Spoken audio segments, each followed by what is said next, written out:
Alright, this is our 6.06 ET lesson, which is over dilation ratio. So, reasoning about the area. If two similar polygons have lengths of their corresponding sides in the ratio of t, which means that if I had two polygons with sides a and b, then the ratio would be a over b, and that could be represented as t. Then the ratio of the areas is t squared, So this is the scale factor as of right now.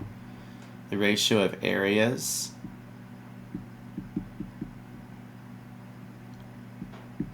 is when we take the scale factor and we square it, which means that you're going to take the ratio of the sides, the corresponding sides, and multiply it. So we get a squared over b squared, or a over b quantity squared. That's the ratio of the areas. Okay, if a and b are two sides of the figure, for example, if I had this triangle right here, and then let's say I have a similar triangle, adjust it slightly, and this is the side length A, and this is the corresponding side B, then the ratio of the areas of the triangles is the square of the scale factor. That's what the ratio of the areas is. So here we have a set of steps that we want to demonstrate now in the next couple examples. Our task at hand is to figure out what the area of the image is going to be after the figure has been dilated by a factor of 1/2. So the first step is to identify the scale factor, which is 1/2. And what we want to do specifically is we want to take that and identify the ratio of the areas. So we're going to take 1/2 and we're going to go ahead and we're going to square 1/2. And when we square 1/2, that's going to equal 1/4. And the reason why is because you're multiplying 1/2 by 1/2. So you're multiplying numerator with numerator, denominator with denominator, and that gets you 1/4. So this right here is the ratio of the areas. The next thing we want to do is notice the initial area, which is 36 square feet. We want to create a proportion that involves the initial area and the ratio of the areas. So I'm going to give the area of the image, which I do not know, a variable name called x. And I know that when I take the area of the image and divide it by the initial area, that this is going to equal the ratio of the areas that I just calculated in the previous step. So I have x over 36 equal to 1/4. Now at this stage, what we really want to do is we want to end up cross multiplying. So going from here to there, we want to cross multiply as a technique. So when we cross multiply, we end up with 4 times x, and we end up with 36 times 1, which is 36, of course. So 4x equals 36 times 1, which is just 36. Then we can go ahead and divide both sides by 4, and we have x is equal to 9. So this was in feet squared for area, so the area of the image that we were looking for is going to be 9 square feet as an example. Let's take a look at another example of this process, doing a similar setup here. Here we had, for example, what we call a reduction. When we're talking about dilation, this was a reduction because it got smaller. Let's look at an example of an enlargement. So here we first identify the scale factor as 3, and we know that that's going to be an enlargement because the scale factor is greater than 1, so it's going to make it bigger. Now we're going to start off with an initial area of 25 square inches, mind you. So the first step is to determine the scale factor squared, right? Remember that this is the same thing as the ratio of areas, right? When we talk about squaring the scale factor, it's the ratio of areas. So here we have 3 over 1, and we're going to square that. And when you square 3 over 1, you get 9 over 1. So that's the scale factor squared. That's the ratio of the areas. Then we're going to identify the area of the image as our variable x, because I don't know what it is. And I'm going to divide x by the known initial area of 25. I can set that equal to the ratio of the areas like I am right here. Then remember that we want to cross multiply so that we can solve the proportion that we're working with. So here we have x times 1, and here we have 9 times 25. So that means that we end up with 225. And since this is in inches, the new area, which should be significantly larger and bigger, if you will, is 225 square inches now. So again, this is another example of that step-by-step process for how we determine the missing area between two similar figures where one of the areas is actually known. So one of the most crucial steps is really being able to identify the ratio of the areas, right? So if they give me the dilation of DEF from ABC and they tell me the scale factor is 3, then to find the ratio of the area from DEF to ABC, it's getting larger, it's an enlargement. So we take the scale factor of 3 over 1 and we square that. And so we get 9 over 1 instead, right? So that means that the ratio of the areas is going to end up being 9.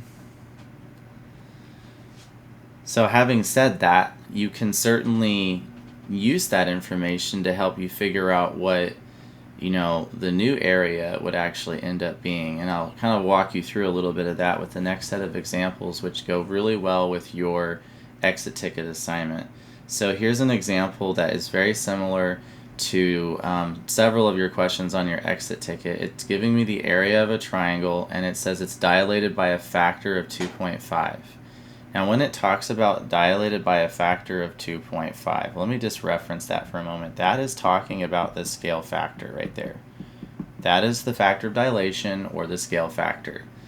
So I'm going to set up a very formal approach to this, but I will also point out that there's something that you can in fact do when you're trying to figure out the area of the scaled image, which is the ultimate goal here. We want to find out what that is. So how do we do that?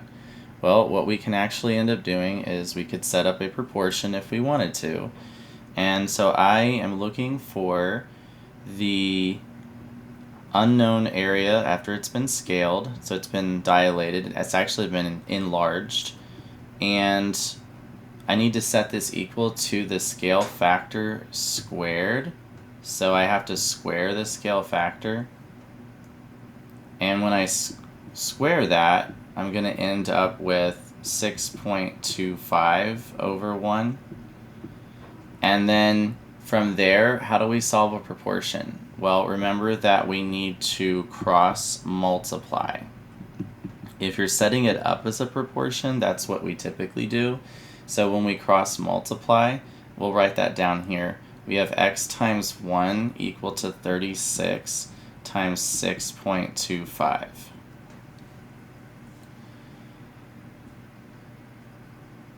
So in this particular case, we get 225 square centimeters when we multiply 36 and 6.25. And that is going to be the area of our scaled image.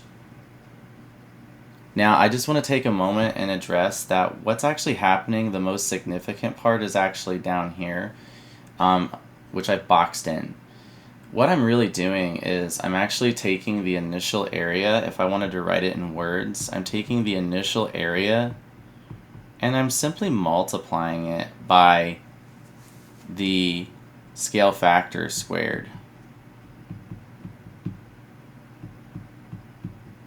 I mean, that's really what I'm doing. I just took the scale factor, squared it, and multiplied by the initial area, and voila, I've got the area of the image, or the image area. And so that's certainly a way that some of you I know will probably end up just seeing right away and just initially going right to that particular step and solving and getting your answer. But I just wanted to show you where it kind of comes from at the top, okay? So let's go ahead and try this again. Maybe you can pause and see if you can come up with the answer. So here we have an area of 17.28, and it's dilated by a factor of 3.5, so 7.28. Let's put x on top because x is the area of the scaled image, and we need to set that equal to the scale factor squared. So that means we're going to ultimately take 17.28 and multiply it by the scale factor squared. And when we take 17.28 and we multiply it by 3.5 squared, then we end up with 211.68 square millimeters. Okay, so that's going to be our new area, which makes a lot of sense because number one, you could have actually just answered it through process of elimination, since you can clearly see that if a scale factor is 3.5, it's getting larger, and therefore the area that we have to pick has to be a larger area than the one that we were given. So of course that has to be the answer. Certainly you can use strategies like that to help you answer questions. Let's try it again. So here's an area of a triangle, which is 10 square feet, and we're looking for the area of the scaled image, so we're going to call that x, and the area of the triangle is 10. And we want to set that equal to the scale factored squared, like so. So that means we're going to multiply 10 by the scale factored squared.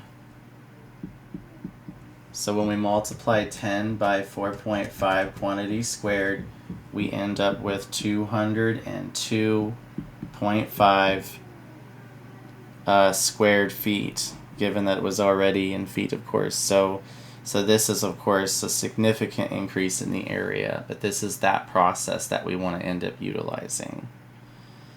So trying on this last example here that you can see, the area of the figure, the square is 25. It's dilated by a factor of 1.5. Again, we're going to let this be x.